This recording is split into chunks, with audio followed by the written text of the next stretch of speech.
الصلاۃ والسلام علیک یا رسول اللہ وعلی آلک و اصحابک یا نور اللہ۔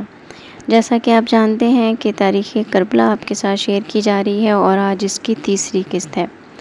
حضرت حر رضی اللہ تعالیٰ عنہ کی شہادت کے بعد آپ کے بھائی حضرت مصعب رضی اللہ تعالیٰ عنہ، ان کے بیٹے حضرت علی بن حر رضی اللہ تعالیٰ عنہ اور ان کے غلام حضرت غرہ رضی اللہ تعالیٰ عنہ نے جام شہادت نوش کیا اور شہادت کے پروں سے بہشت کی جانب پرواز کر گئے۔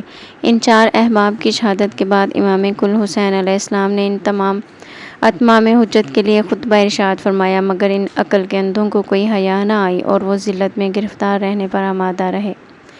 امام حسین علیہ السلام واپس لشکر میں آئے، تب ابن سعد ملعون نے اپنے لشکر سے سامراتی نامی شخص کو بھیجا جو اپنے تیز ترار گھوڑے پر سوار ہو کر میدان میں آیا اور حلمن مارز کی صدا دینے لگا۔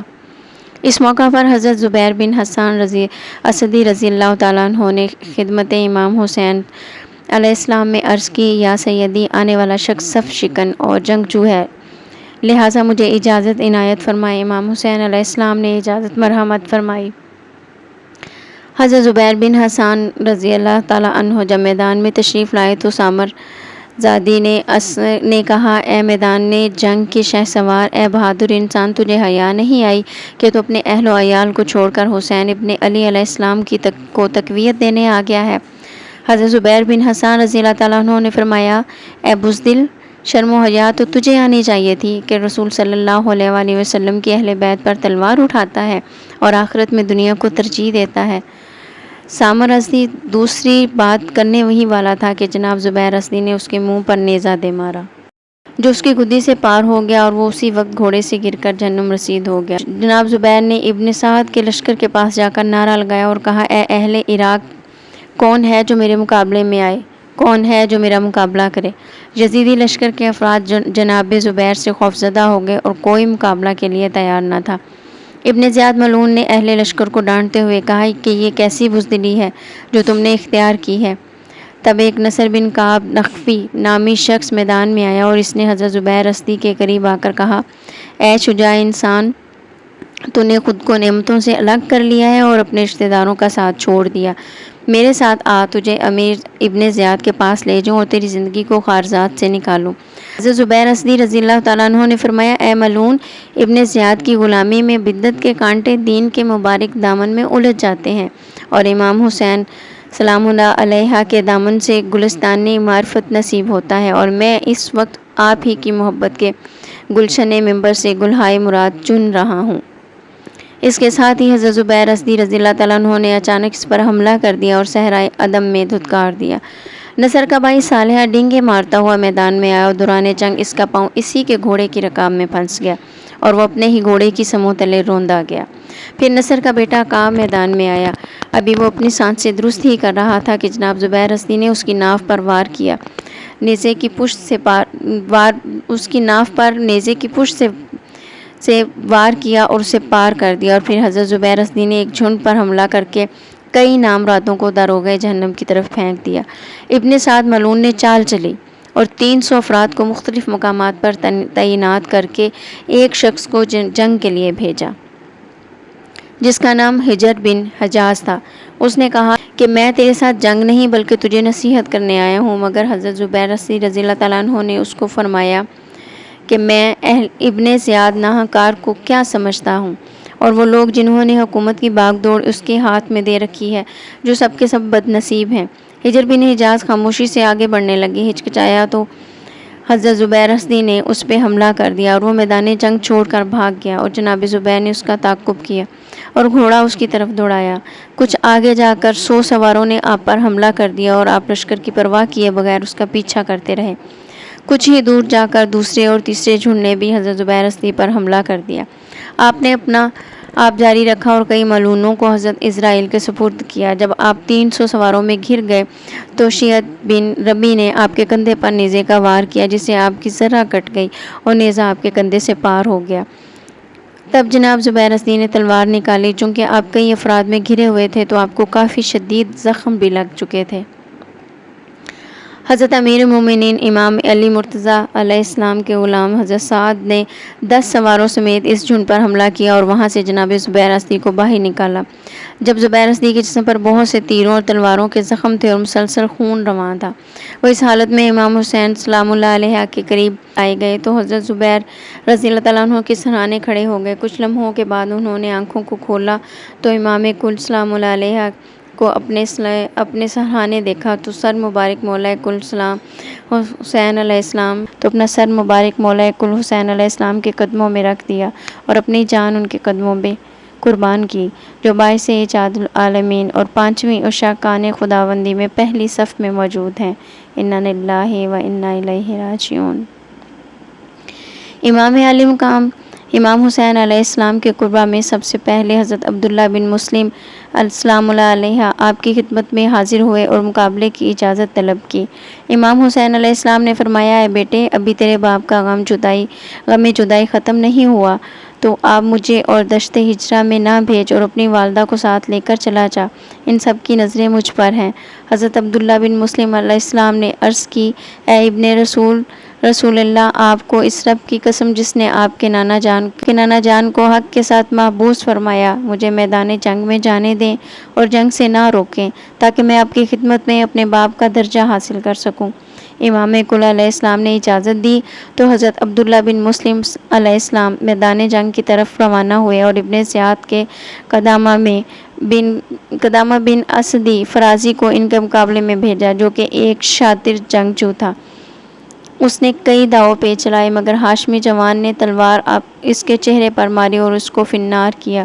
جب دشمنوں نے حضرت عبداللہ بن مسلم کی حرب و ضرب کا مظاہرہ کیا تو دم بے خود رہ گئے اور حضرت عبداللہ کچھ دیر انتظار کرتے رہے اور کوئی جنگ کرنے نہ آیا تو شدت پیاس کی وجہ سے آپ لشکر میمنہ کی طرف حملہ کیا اور نہروان کے بچے ہوئے 2 خارجی حمیری اور کامل بن حمیر بھی واصل جہنم ہوا۔ آپ نے لشکر کے قریب قلب میں حملہ کیا اور قدامہ حبشی نامی پہلوان کو قتل کیا۔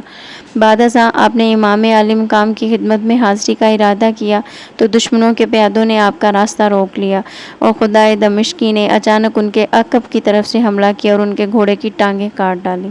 آپ پیادہ ہو گئے تو آپ اسی اثناء میں نوفل بن مزاحم حمیری، عمر بن سبی اور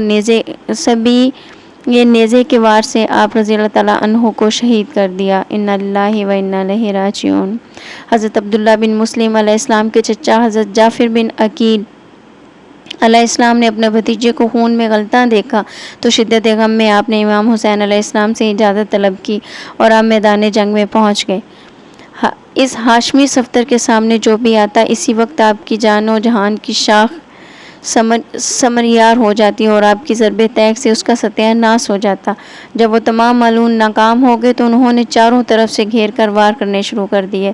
بالآخر حضرت جعفر بن عقیل سینہ سکینہ گرداب اضطراب میں آ گیا اور وقار صبر کا سفینہ غرقابی اضطراب میں گر پڑی اور آپ علیہ السلام دریائے شہادت میں غوطہ لگا کر گوہر عز و شرف لے آئے۔ انا للہ و انا الیہ راجعون۔ حضرت جعفر بن عقیل بھی اللہ تعالیٰ کے پاس اپنی جام شہادت نوش کر چکے تھے۔ حضرت جعفر بن عقیل کی شہادت کے بعد آپ کے بھائی حضرت عبد الرحمن بن عقیل علیہ السلام بھی میدان جنگ میں روانہ ہوئے اور کئی گستاخوں کو واصل جہنم کر کے بالآخر عبداللہ بن عمر خثمی کے تیر سے جام شہادت نوش فرما کر عبد الرحمن رحمان مجلس صدق و صفا میں پہنچ گئے۔ انا للہ و انا الیہ راجعون۔ اولاد عقیل علیہ السلام کی شہادت کے بعد حضرت جعفر طیار علیہ السلام کے شہزادوں کی باری آئی۔ ان میں سے پہلے حضرت محمد علیہ السلام خدمت امام حسین میں حاضر ہوئے اور اجازت طلب کی۔ امام کل نے ان کو اجازت دی تو وہ میدان میں پہنچے اور نہایت بہادری سے جنگ لڑتے ہوئے شہید ہو گئے۔ سیدہ زینب سلام اللہ علیہ اپنے فرزند ارجمند کی شہادت میں رونے لگی تو امام حسین علیہ السلام نے ان کو تسلی دی۔ حضرت محمد علیہ السلام کو شہید ہوتے دیکھا تو خود کو بھی قاتلوں کے میدان میں لے آئے اور اپنے بھائی کے قاتل کو جاتے ہی جہنم واصل کیا اور بعد ازاں واپس آ کر عرض کی، اے ماموں جان، اپنے بھائی کو قتل ہوتے دیکھ کر رہا نہ گیا اور بلا اجازت میدان میں چلا گیا، لہٰذا معذرت کے ساتھ مجھے اب اجازت فرمائیں امام حسین علیہ السلام نے انہیں آغوش میں لیا، پیار کیا اور اجازت دی۔ حضرت اون علیہ السلام بھی اپنے بھائی کی طرح جوان مردی سے لڑتے ہوئے کلیل الدنیا سے زندگی سے قدم اٹھایا اور بالآخر جامع شہادت نوش فرمایا۔ انا للہ و انا الیہ راجعون۔ امام حسین علیہ السلام کے مقدس بھانجوں کی شہادت کے بعد آپ کے بھتیجوں کی باری آئی۔ ان میں سب سے پہلے امام حسن المجتبیٰ کے بیٹے حضرت عبداللہ بن حسن علیہ السلام نے اجازت طلب کی۔ روایات میں آیا ہے کہ حضرت عبداللہ نے میدان جنگ میں مبارزہ طلبی کے بغیر ہی حملہ کیا اور میدان جنگ میں پہنچ گئے اور درجن سے زیادہ یزیدی جہنم واصل کر دیے۔ اہل یزید اس اچانک حملے سے نہایت خوف زدہ ہو گئے اور ابن سعد نے لشکر کو چھوڑا اور ابن زیاد اور دیگر ساتھیوں کے قریب جا پہنچا۔ حضرت عبداللہ بن حسن علیہ السلام نے مبارز طلبی کی تو بختری بن عمر شامی نے ان کے سامنے 500 سواروں سمیت آ گیا اور حضرت عبداللہ علیہ السلام کی حمایت میں ان کے غلام حضرت پیر زمان، حضرت محمد بن انس اور حضرت اسد بن ابی دجانہ سلام اللہ علیہ بھی میدان میں آ گئے۔ بختری نے غیظ میں حضرت پیر زمان پر حملہ کر دیا اور انہوں نے بھی آپ پر جوابی حملہ کیا تو حضرت عبداللہ بن حضرت اسد و محمد بھی یزیدی لشکر پر حملہ کیا اور 500 سواروں میں بھگدڑ مچ گئی۔ لشکر یزید میں اشیت بن ربی نے اپنے 500 افراد سمیت حملہ کر دیا اور ساتھ ہی بختری کو ملامت کرنے لگا۔ اشد کے لشکر نے ان چاروں بہادروں کو گھیرے میں لے لیا۔ اب بختری اور اشیت کے ساتھی بھی مل گئے تو حضرت پیر زمان نے بختری پر حملہ کیا اور آپ کے ساتھیوں میں ہلچل مچا دی۔ حضرت پیر زمان زبردست جنگ کے بعد خدمت امام حسین علیہ السلام میں جانے لگے تو عثمان موصلی نے بے خبری میں عقب سے ان کی پشت پر نیزے کا وار کیا اور جب حضرت پیر زمان گھوڑے سے نیچے گرے تو انہوں نے نیزہ پھینک کر پیادہ تلوار سے جنگ شروع کر دی۔ حضرت اسد نے جناب پیر زمان کی طرف پہنچ کر ان کے ارد گرد افراد کو قتل کیا تو حضرت پیر زمان کو گھوڑے پر سوار ہونے کو کہا۔ ابھی وہ سوار ہونے ہی والے تھے کہ ایک اور جھنڈ نے آپ پر حملہ کر دیا اور بختری ملعون نے حضرت اسد کو نیزے کے وار سے شدید زخمی کر دیا۔ آپ نے چاہا کہ اس کے حملے کا جواب دیں مگر ارزق بن ہاشم نے تلواروں کی ضربوں سے حضرت اسد کو شہید کر ڈالا۔ انا للہ و انا الیہ راجعون۔ دوسری طرف حضرت عبداللہ بن حسن علیہ السلام اشیت بن ربی کے ساتھ مصروف جنگ تھے تو آپ نے دیکھا کہ حضرت پیر زمان دشمنوں میں گھرے ہوئے ہیں تو آپ نے حضرت اسد کے قاتلوں کو جہنم واصل کر کے بختری کو زخمی کر دیا اور حضرت پیر زمان کو اپنے ساتھ گھوڑے پر بٹھا لیا۔ حضرت عبداللہ کے گھوڑے میں پیاس اور شدید زخموں کی وجہ سے چلنے میں بھی دشواری آنے لگی تو حضرت عبداللہ بن حسن اور حضرت پیر زمان پیدل چلنے لگے تو آپ ان کے چچا حضرت عوف بن علی گھوڑا لے آئے اور ان کے پاس پہنچ گئے اور اس دوران حضرت پیر زمان زخموں کی تاب نہ لاتے ہوئے اہلِ بہشت کی جانب رواں ہو گئے۔ انا للہ و انا الیہ راجعون۔ شہزادہ عبداللہ بن حسن علیہ السلام نے دوسری مرتبہ مخالفین کے لشکر کی طرف رخ کیا اور مقابلہ کی دعوت دی مگر کوئی نہ آیا۔ ابن سعد نے ہر چند کوشش کی مگر کوئی ٹس سے مس نہ ہوا تو اس نے سب کو برا بھلا کہا۔ یوسف بن حجاز آگے بڑھا اور ابن سعد کے سامنے جا کر کہا حکومت کے خواب تیرے اور سپہ سالاری تیرے ہاتھ میں ہے، تو کیوں نہیں جاتا؟ تو اس نے کہا مجھے ابن زیاد نے جنگ کرنے کا حکم دیا ہے لہٰذا میں تجھے حکم دیتا ہوں کہ تو جا۔ ابن حجاز نے گھوڑا دوڑایا اور حضرت عبداللہ بن حسن کے سامنے لے آئے اور اڑتے ہوئے غبار میں جناب ابن حسن پر حملہ کر دیا۔ جیسے حضرت عبداللہ بن حسن نے روکا اور جوابی وار میں اس کو جہنم واصل کی دہلیز میں دھکیل دیا۔ پھر اس کے بیٹے طارق بن یوسف ابن الحجاز سے رہا نہ گیا اور جب اس نے اپنے باپ کو خاک و خون میں تڑپتا دیکھا تو وہ میدان میں آیا اور حضرت عبداللہ بن حسن کو گالیاں بکنے لگا اور جناب ابن حسن نے اس کی گالیوں کے جواب میں اس پر وار کیا تو اس نے آپ علیہ السلام کا نیزہ تلوار سے کاٹ دیا اور آپ نے فوراً تلوار نکالی اور اس کے ہاتھ پر وار کر کے اس کا ہاتھ کاٹ دیا اور کمر سے پکڑ کر زمین پر اتنی زور سے پٹخا کہ اس کی ہڈیاں ٹوٹ گئیں۔ طارق کے چچا زاد مدرک بن سہیل گھوڑے پر میدان میں آئے اور خاندان اہل بیت اور جناب عبداللہ بن حسن کے بارے میں فحش گوئی کرنے لگا تو آپ علیہ السلام نے تلوار کے ایک ہی وار سے اس کے 2 ٹکڑے کر ڈالے۔ شہید یزیدی لشکر میں خوف پھیل گیا اور آپ علیہ السلام نے دیکھا کہ میدان جنگ میں کوئی نہیں آ رہا تو آپ نے خود ہی لشکر پر حملہ کر دیا اور کئی بدبختوں کو داروغ جہنم کے سپرد کیا۔ اور آپ علیہ السلام نے واپس آ کر امام علی مقام علیہ السلام سے عرض کی چچا جان پیاس۔ امام کل علیہ السلام نے ابن حسن علیہ السلام کو کوثر کی خوشخبری سنائی اور آپ دوبارہ میدان میں تشریف لے گئے۔ اچانک آپ پر چاروں طرف سے سینکڑوں افراد نے حملہ کیا۔ تب غازی عباس علمبردار اور حضرت عون بن علی علیہ السلام نے لشکر پر حملہ کیا۔ ہجوم کو دوڑایا تو دیکھا کہ حضرت عبداللہ ابن حسن علیہ السلام شدید زخمی ہو چکے ہیں۔ جب آپ کو واپس لایا گیا تب نبہہ نامی شخص نے آپ کے عقب سے حملہ کیا اور جناب عبداللہ بن حسن علیہ السلام زمین پر تشریف لے آئے۔ انا للہ و انا الیہ راجعون۔ غازی عباس علمبردار کے پیچھے مڑ کر نبہان کی گردن پر وار کر کے اس کا سر تن سے اڑا دیا۔ نبہان کے بیٹے حمزہ نے علمبردار علی علیہ السلام پر وار کرنا چاہا تو حضرت عون بن علی علیہ السلام نے پہل کرتے ہوئے حضرت حمزہ کا نیزہ اڑا دیا اور غازی عباس علیہ السلام نے دوسرا وار کرتے ہوئے اس کو بھی واصل جہنم کر دیا۔ حضرت عبداللہ بن حسن علیہ السلام کے حسن و جمال کو دیکھ کر سب گریہ و پکار کرنے لگے۔ اس نحال گلشن کامرانی پر افسوس جو نو بہار جوانی کے آغاز میں اجل کی خزاں سے پژمردہ ہو گئی، اور افسوس اس چشمہ آب زندگانی کا جو سرسر ازل ناگہانی کے بے ہوب سے زمرد کی طرف افسردہ ہے۔ حضرت عبداللہ ابن حسن علیہ السلام کی شہادت عظمی کے بعد حضرت قاسم بن حسن علیہ السلام نے اجازت طلب کی تو امام حسین علیہ السلام نے فرمایا، اے جان غم، تو میرے بھائی کی یادگار ہے، میں تجھے کیسے اجازت دوں؟ تیری جدائی کا داغ سینہ غم میں کس طرح سہہ لوں؟ حضرت قاسم بن حسن علیہ السلام کو جنگ کی اجازت نہ ملی تو وہ خاموشی سے خیمہ میں تشریف لے آئے۔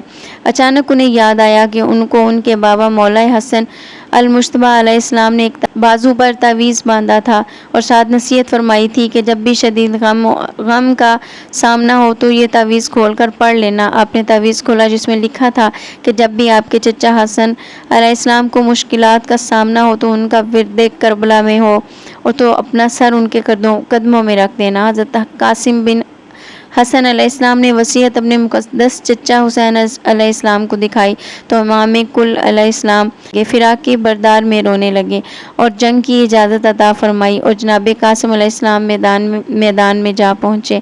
آپ نے میدان میں پہنچ کر مبارز طلبی کی یہاں تک جنگ چھڑنے تک آپ نے کئی یزیدی واصل جہنم کیے۔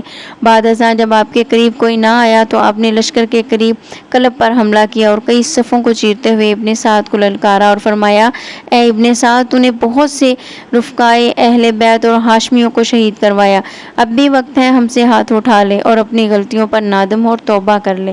ابن سعد نے کہا، کیا آپ کے لیے وہ وقت نہیں آیا کہ نافرمانی چھوڑ کر یزید کی بیعت کر لو؟ حضرت قاسم نے فرمایا، اے شقی، تو نے دین کو دنیا کے بدلے فروخت کر دیا اور اس بری غدار دنیا پر فریفتہ ہو کر ایمان بیچ دیا۔ آپ نے پھر پوچھا کہ ذرا یہ تو بتا کہ تیرے گھوڑے نے پانی پی لیا ہے؟ اس نے جواب دیا، ہاں۔ تو آپ نے فرمایا، ابن سعد، افسوس تجھ پر کہ تو دعویٰ مسلمانی کرتا ہے اور آل رسول کو پیاسا رکھتا ہے، مگر ان بختوں کو حیا نہ آئی اور وہ اپنے ظلم پر ڈٹے رہے۔ تب آپ نے دوبارہ مبارز طلبی کی تب ارزق پہلوان کا بیٹا میدان میں آیا اور جناب قاسم نے اس کے وار کرنے سے پہلے ہی اس پر حملہ کر دیا اور اس کے وار کو روکا اور شدید جنگ کے بعد آپ نے اس کو ڈھیر کر دیا۔ پھر ارزق کا دوسرا بیٹا آیا اور ڈینگے مارنے لگا اور حضرت قاسم نے اس کے پہلو پر حملہ کیا اور اس کو جہنم کے دہانے کے قریب کر دیا۔ ارزق کا تیسرا بیٹا غصے میں آیا اور حضرت قاسم کو گالیاں بکنے لگا، مگر آپ نے اس کی بےہودگی کا جواب تلوار سے دیا اور سر تن سے جدا کر دیا۔ جب ارزق کے اپنے تینوں بیٹوں کو مرتے دیکھا تو چیختا چلاتا سر پر خاک ڈالتا ہوا میدان میں جانے لگا۔ اس کے چوتھے بیٹے نے باپ کی یہ حالت دیکھی تو اس سے دیکھی نہ گئی اور وہ باپ سے پہلے میدان جنگ میں پہنچا اور آتے ہی اپنی غلیظ زبان استعمال کرنے لگا۔ حضرت قاسم نے جواب دیے بغیر اس پر حملہ کیا اور لئی نے بھی لعین کو بھی جہنم واصل کر دیا۔ اور جب ارزق نے اپنے چاروں بیٹوں کو مرتے دیکھا تو وہ بھی میدان میں آ گیا اور آتے ہی اپنی روایت کو جاری رکھتے ہوئے گالیاں بکنے لگا اور آتے ہی حضرت قاسم کے گھوڑے پر حملہ کر دیا تو حضرت قاسم بے عطا ہو گئے اور تب امام علی مقام علیہ السلام نے آپ کی طرف گھوڑا بھیجا۔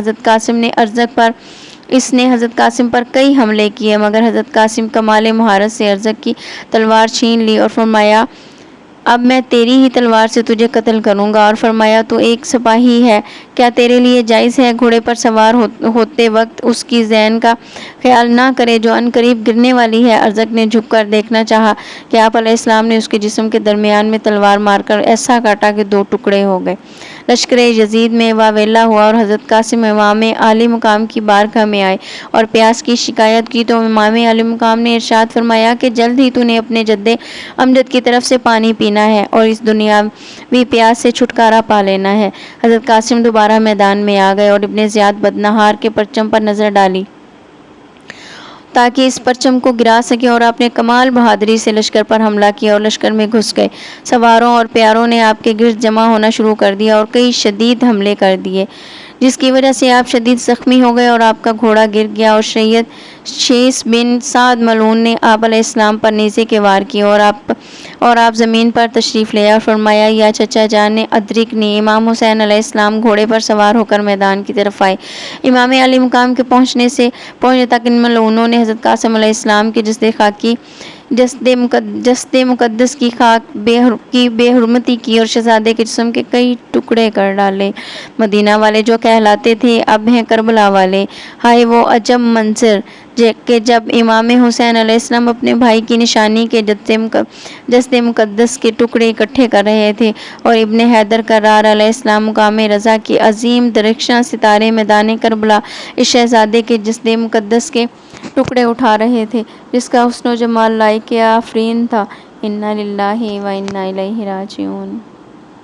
حضرت قاسم بن حسن علیہ السلام کی شہادت کے بعد حضرت ابو بکر بن علی بن ابی طالب علیہ السلام امام حسین علیہ السلام کی خدمت میں حاضر ہوئے اور عرض کی بھائی آپ مجھے اجازت فرمائیں۔ امام حسین علیہ السلام نے فرمایا تم سب ایک ایک کر کے جا رہے ہو، مجھے کس کے لیے چھوڑ رہے ہو؟ حضرت ابو بکر بن علی علیہ السلام نے عرض کی میں بھی چاہتا ہوں اپنی جان آپ کے قدمین طیبین میں قربان کر دوں۔ امام حسین علیہ السلام نے ان کو اجازت عطا فرمائی۔ حضرت ابو بکر بن علی علیہ السلام نے جو ہی میدان میں حملہ کیا تو بھگدڑ مچ گئی، خون حیدری کے جوہر دکھائے۔ دشمنوں نے یک لخت حملہ کر کے آپ کو شدید زخمی کر دیا اور آپ کے قدامى موصلی اور بعض کے مطابق عبداللہ بن عقبہ عنوی کے تیر سے بازار شہادت میں نقد جان کو فروخت کیا۔ انا للہ و انا الیہ راجعون۔ ان کے بعد امام علی مرتضیٰ کرم اللہ وجہ الکریم کے شہزادے حضرت عمر بن علی علیہ السلام اجازت لے کر میدان جنگ میں آئے اور قوت مبارزت سے معرکہ قتال میں جا کر اہل بیت عظام کے مناقبت کے موتی الماس قطاحت میں پرونے لگے اور بالآخر زبردست جنگ کے بعد بہشت بریں کی طرف سفر کیا۔ انا للہ و انا الیہ راجعون۔ ایک نوٹ ہے یہاں پر، بعض کے نزدیک اس جنگ میں شریک نہیں تھے زیاد اور روایات آپ کے شہادت کی ہیں اور اسی روز آپ شہید ہو گئے تھے، یعنی حضرت امام علی مرتضیٰ علیہ السلام کے شہزادے حضرت عمر بن علی بعض کے نزدیک جنگ میں شریک نہیں تھے اور بعض کے نزدیک آپ جنگ میں شہید تھے اور اسی روز آپ شہید ہو گئے تھے۔ بعد ازاں حضرت عثمان بن علی علیہ السلام امام کل حسین علیہ السلام سے اجازت لے کر میدان میں پہنچے۔ آپ علیہ السلام نے مردانہ وار جنگ لڑی اور مخالفین کو شوکت و مردانگی سے ٹھنڈا کیا۔ پیکرے جنگ کرنے اور بہت زیادہ زخمی ہونے کے بعد یزید ابطحی نے ان کی شمع حیات دنیا اور چراغ دو جہاں ولایت امام یاد اجل کے ہاتھوں بجھ گیا اور وہ گنج عرفان و جواہر خاک فرات کے نیچے چھپ گیا۔ انا للہ و انا الیہ راجعون۔ ان کے بعد حضرت عون بن علی علیہ السلام نے اجازت طلب کی اور میدان میں جا پہنچا تو ابن زیاد نے تقریباً 2000 گھوڑوں کو ان کے مقابلے میں پہنچا۔ حضرت اون بن علی علیہ السلام نے قوت حیدری کا مظاہرہ کرتے ہوئے لشکر میں ہلچل مچا دی اور مخالفین رفو چکر ہو گئے۔ تب خیموں کی طرف آئے اور امام حسین علیہ السلام نے ان کے زخموں کو مد نظر رکھتے ہوئے فرمایا آپ کچھ دیر آرام کر لیں، مگر انہوں نے عرض کی اے برادر عزیزم، میں چاہتا ہوں کہ جلد از جلد شہادت پر گامزن ہو جاؤں۔ آپ علیہ السلام دوبارہ میدان جنگ میں گئے تو صالحہ بن یسار بڑے غصے سے آپ کی طرف بڑھا، کیونکہ امام علی مرتضیٰ علیہ السلام کے دور خلافت ظاہری میں صالحہ بن یسار پر شراب پینا ثابت ہوا تھا۔ تو امیر المومنین علی علیہ السلام نے حضرت اون علیہ السلام کو حکم دیا تھا کہ اس کو کوڑے لگائیں، جس کی وجہ سے اس شقی کے دل میں علی علیہ السلام کے لیے بغض پیدا ہو گیا تھا۔ اس ملعون نے آتے ہی فحش کلامی کرتے ہوئے حضرت اون علیہ السلام پر حملہ کیا اور حضرت اون نے کمال مہارت سے اس کا وار روکا اور پہلے ہی وار میں اس بدبخت کو جہنم رسید کیا۔ تب اس ملعون کا بھائی بھی دوڑا اور اس نے حضرت اون علیہ السلام کو گالیاں دینا شروع کر دی۔ ابھی وہ بکواس بازی کر ہی رہا تھا کہ آپ علیہ السلام نے نیزہ اس کے منہ پر دے مارا اور اس ملعون و ذلیل کو بھی جہنم واصل کیا۔ بالآخر باقی سواروں نے بھی چاروں طرف سے گھیر لیا اور آپ پر پے در پے حملے کرنا شروع کر دیے اور آپ خالد بن طلحہ کے نیزے کے وار سے گھوڑے سے نیچے گر گئے اور آہو بلند کی اور آپ بھی جام شہادت نوش کر گئے۔ انا للہ و انا الیہ راجعون۔